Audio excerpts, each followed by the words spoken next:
Now for our top story today, we head to the United States, where tensions are high in Los Angeles as President Donald Trump orders the National Guard to the streets amid escalating protests against federal immigration raids.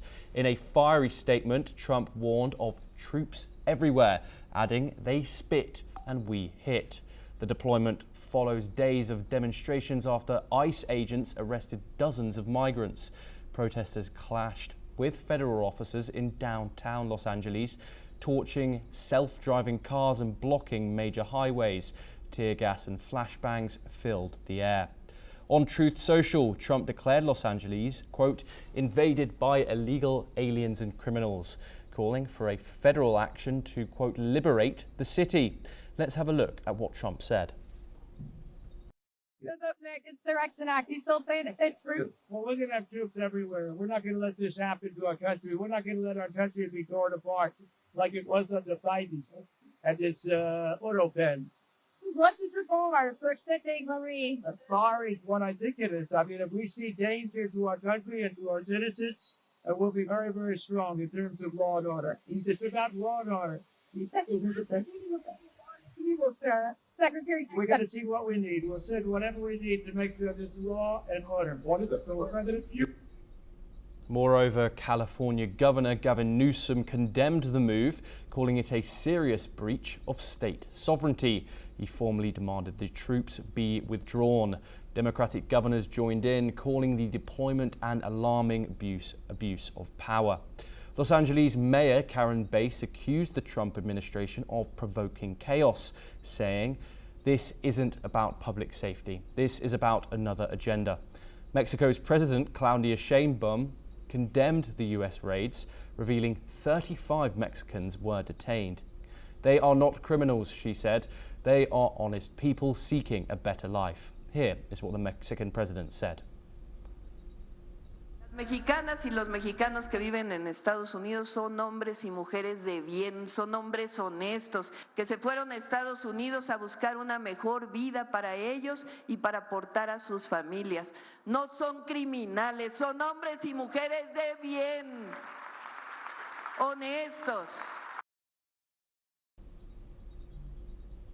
We're now joined by Andrew Latham, who's the professor of International Relations at Macalester College and Senior Fellow located in St. Paul in Minnesota. Andrew, thank you very much for joining us.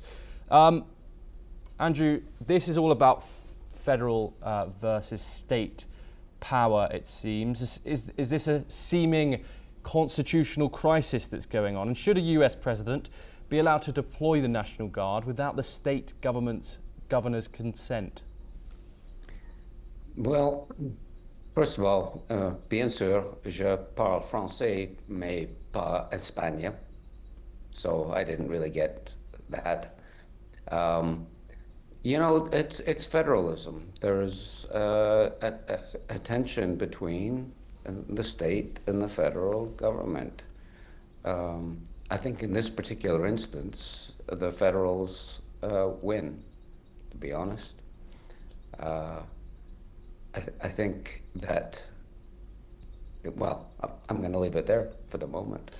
Okay, Andrew, some people would say that this is a breach of sovereignty by the Trump administration. Gavin Newsom, the governor of California, said that Los Angeles local authorities are perfectly capable of dealing with these, with the unrest by themselves. Some people are calling this politically motivated. Do you agree, as California is obviously a historically and currently is a blue state, very much so, and also they are opposing one of his key policies in which he was elected?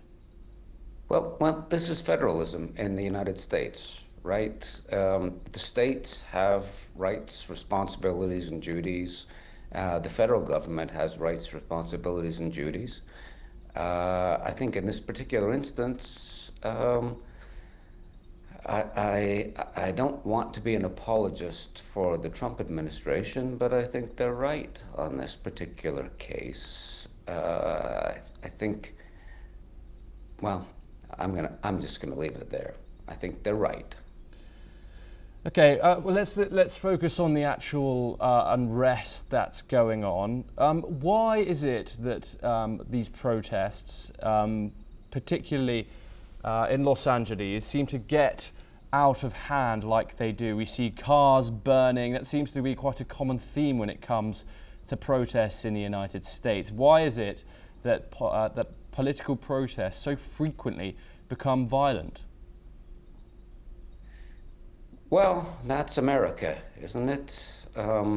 Protests become violent pretty quickly. But it's unjustifiable in this case, I think.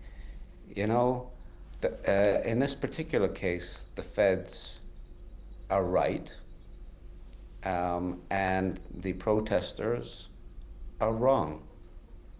I'm not sure how else I could frame it. Other than that.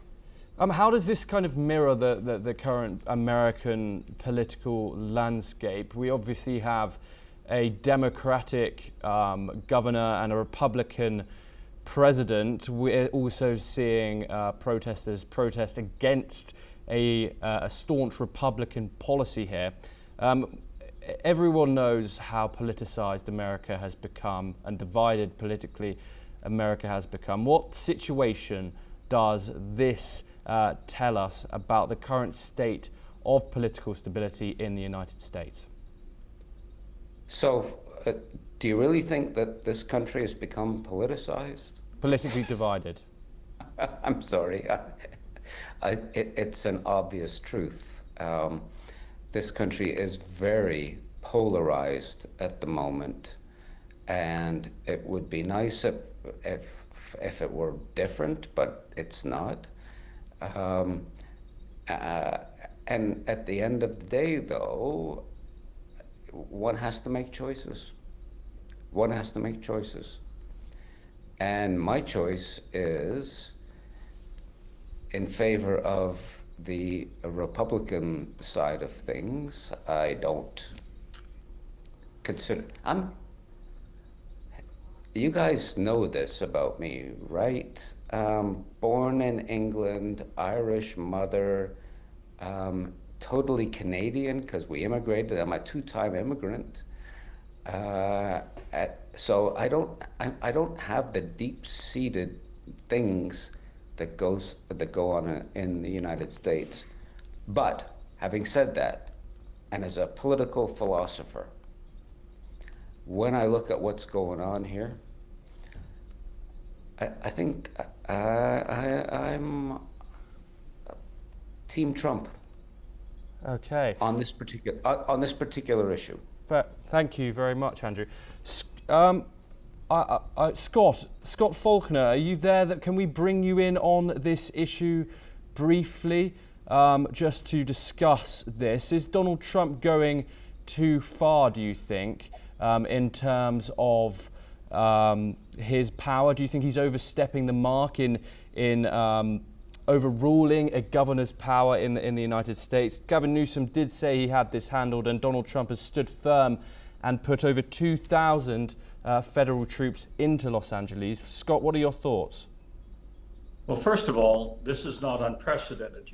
People may remember back during the desegregation movement of the 1950s that Dwight Eisenhower, president at the time in 1957, brought in the 101st Airborne Division, the one that was very famous during World War II, to escort 9 African-American school children to a school in Little Rock, Arkansas. And Governor Forbes at the time called out his National Guard to stop the children from being brought into the school.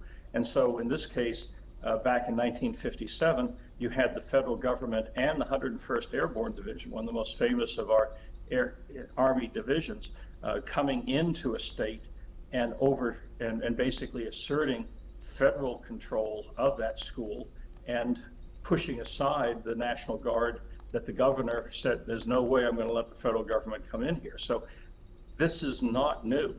And so having a governor say, you don't need it, and a president saying, yes, we are, goes back a long time. Yes, thank you very much, Scott. And thank you very